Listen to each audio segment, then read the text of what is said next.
ಬ್ರಹ್ಮಾವರದಿಂದ ಈಚೆ ಹೆಬ್ರಿಗೆ ಬರ್ತಾ ಇದ್ದೇನೆ. ಟ್ರಾಫಿಕ್ ಎಲ್ಲ ಹೆಚ್ಚಿಲ್ಲ ಈ ರೋಡಲ್ಲಿ.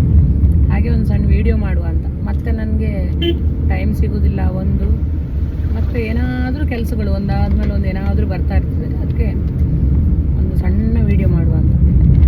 ಏನಂತ ಹೇಳಿದ್ರೆ, ಕೆಲವೊಬ್ಬರ ಒಂದು ಥಿಂಕಿಂಗ್ ಲೆವೆಲ್ ಯಾವ ಲೆವೆಲಿಗೆ ಇರುತ್ತೆ ಅನ್ನೋದ್ರ ಬಗ್ಗೆ ಎರಡು ವಿಷಯಗಳನ್ನು ನಾನು ನಿಮಗೆ ಹೇಳಬೇಕು. ಸೊ ಏನು ಗೊತ್ತಾ, ಕೆಲವು ಜನರಿಗೆ ಅವರದ್ದೇನು ಪ್ರಾಬ್ಲಮ್ ಇದೆ ಅಥವಾ ಅವರ ಒಂದು ಏನು ವೀಕ್ನೆಸ್ ಇದೆ ಅದನ್ನು ಓವರ್ಕಮ್ ಮಾಡಲಿಕ್ಕೆ, ಆ ಪ್ರಾಬ್ಲಮ್ಗಳನ್ನು ಸಾಲ್ವ್ ಮಾಡ್ಕೊಳ್ಳಿಕ್ಕೆ ಆಗೋದಿಲ್ಲ. ಅವ್ರ ಹತ್ರ ಆಗೋದಿಲ್ಲ ಮೀನ್ಸ್ ಅವರಿಗೆ ಕೆಪಾಸಿಟಿ ಇಲ್ಲ ಅಂತಲ್ಲ, ಅವರು ಟ್ರೈಯೇ ಮಾಡೋದಿಲ್ಲ ಅದನ್ನು ಸಾಲ್ವ್ ಮಾಡಲಿಕ್ಕೆ.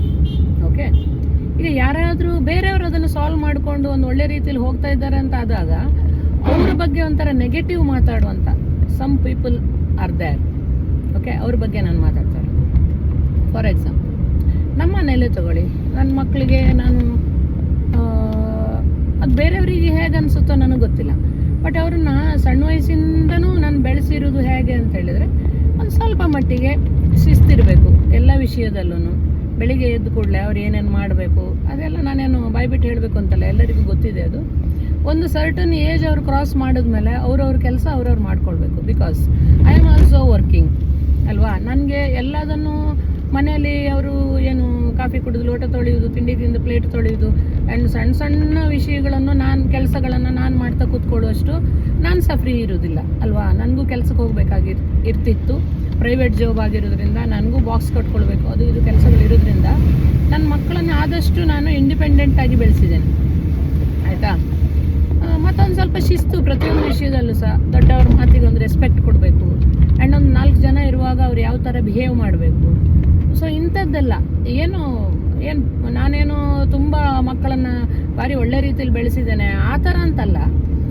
ಕೆಲವೊಂದು ವಿಷಯಗಳು ನಾನು ಹೇಳೋದು ನಿಮಗೆ, ಅಂದರೆ ನಾನು ಏನು ವಿಷಯ ಹೇಳ್ತಾ ಇದ್ದೇನೆ ಅದಕ್ಕೊಂದು ಕನೆಕ್ಟ್ ಆಗಲಿಕ್ಕೆ.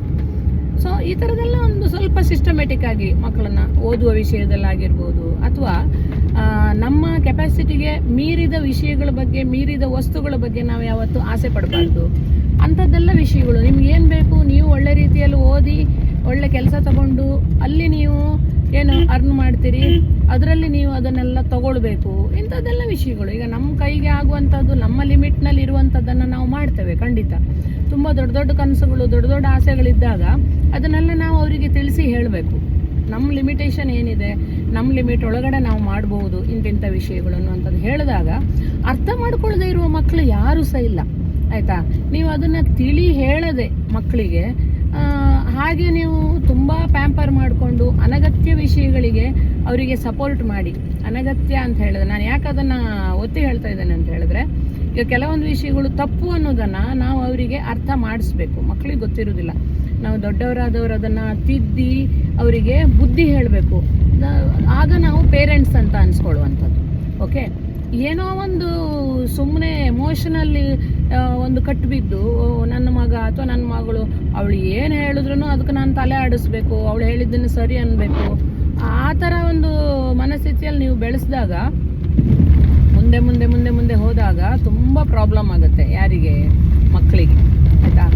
ಆ ಥರ ಎಲ್ಲ ಯಾವತ್ತೂ ನಾವು ಮಾಡ್ಲಿಕ್ಕೆ ಹೋಗ್ಬಾರ್ದು. ಇದು ಯಾಕೆ ನಾನು ವಿಷಯ ತೆಗೆದೆ ಅಂತ ಹೇಳಿದ್ರೆ, ಈಗ ನಮ್ಮ ಮಕ್ಕಳಿಗೆ ನಾನು ಕೆಲವೊಂದು ಸಲ ಸ್ಟ್ರಿಕ್ಟ್ ಮಾಡ್ತೇನೆ ತುಂಬ. ಫುಡ್ ವಿಷಯದಲ್ಲಾಗಿರ್ಬೋದು, ತುಂಬ ಹೊರಗಡೆ ಫುಡ್ಡುಗಳಾಗಿರ್ಬೋದು, ನಾರ್ತ್ ಇಂಡಿಯನ್ ಫುಡ್ಸ್. ಯಾಕೆ ನಮ್ಗೆ ಅದು ಡೈಜೆಸ್ಟ್ ಆಗೋದಿಲ್ಲ ಅನ್ನುವ ರೀಸನಿಗೆ. ಬಟ್ ಅದರಲ್ಲಿ ಕೆಟ್ಟದ್ದೇನಿದೆ ಹೇಳಿ? ನಾನು ಹೇಳ್ತಾ ಇರೋದು ಅವ್ರು ಒಳ್ಳೆಯದಕ್ಕೆ, ಅವ್ರ ಹೆಲ್ತ್ ಚೆನ್ನಾಗಿರಲಿ ಅನ್ನೋ ರೀಸನಿಗೆ, ಹೌದಾ ಅಲ್ವಾ? ಸೊ ಅದರಿಂದ ಬೆನಿಫಿಟ್ ಯಾರಿಗೆ? ಮಕ್ಕಳಿಗೆ. ಅವ್ರ ಆರೋಗ್ಯ ಚೆನ್ನಾಗಿದ್ರೆ ಅವರೇ ಚೆನ್ನಾಗಿರ್ತಾರೆ. ಆದರೆ ಕೆಲವೊಂದು ಮನಸ್ಥಿತಿಯ ವ್ಯಕ್ತಿಗಳು ಈಗ ನನ್ನ ಬಗ್ಗೆ ಒಂದು ಸ್ವಲ್ಪ ನೆಗೆಟಿವಿಟಿ ಫೀಲ್ ಮಾಡುವವರು, ನೆಗೆಟಿವಿಟಿ ಸ್ಪ್ರೆಡ್ ಮಾಡುವವರು, ಅದನ್ನು ಹೇಳೋದು ಹೇಗೆ ಅಂತ ಹೇಳಿದರೆ, ಅವಳು ತುಂಬ ಕಿರಿಕಿರಿ ಮಾಡ್ತಾಳೆ ಮನೆಯಲ್ಲಿ ಮಕ್ಕಳಿಗೆ, ಅವಳು ಮಕ್ಕಳನ್ನೇ ಬಿಡುವುದಿಲ್ಲ, ಅವಳು ಇನ್ನು ಬೇರೆಯವರಿಗೆ ಹೇಳಿದೆ ಬಿಡ್ತಾಳ. So what is this? ನನಗೆ ಏನು ಅಂತಲೇ ಅರ್ಥ ಆಗ್ತಲ್ಲ. ಇದೆಲ್ಲ ಬೇರೆ ಯಾರು ಅಲ್ಲ, ನಮ್ಮ ಹತ್ರದವರೇ ಹೇಳುವಂಥದ್ದು. ಅದು ಯಾರು ಏನು ಅನ್ನುವಂಥದ್ದು ವಿಷಯ ಬೇಡ. ಹೇಳಿದ್ರು ನಾನು ಆ ಸ್ಟೇಟ್ಮೆಂಟ್ ಇದೆಯಲ್ಲ, ಅದೇನೋ ತುಂಬ ಒಂಥರ ಕೇಳಲಿಕ್ಕೆ ಒಂಥರ ಮನಸ್ಸಿಗೆ ಕಿರಿಕಿರಿ ಅನಿಸುತ್ತೆ. ಯಾವ ತಾಯಿ ಮಕ್ಕಳು ಹಾಳಾಗಬೇಕು ಅಂತ ಅವರಿಗೆ ಕಿರಿಕಿರಿ ಮಾಡ್ತಾರಾ? ಇಲ್ಲ. ಅದು ಹೇಳುವಂಥ ವಿಷಯಗಳು ಯಾವುದು, ಅದನ್ನು ಅವ್ರು ಹೇಳುವವರು ಅರ್ಥ ಮಾಡ್ಕೊಳ್ತಾರಾ? ಇಲ್ಲ.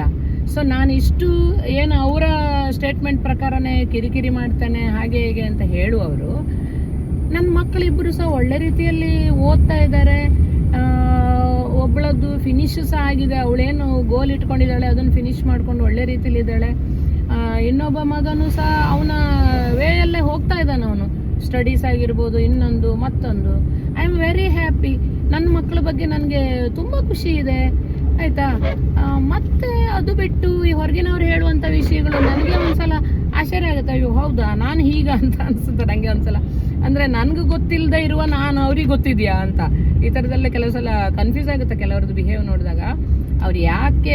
ಅವ್ರು ಬಿಹೇವ್ ಮಾಡೋದು ನೋಡಿದಾಗ ನನಗೆ ಹಾಗೆ ಅನಿಸೋದು.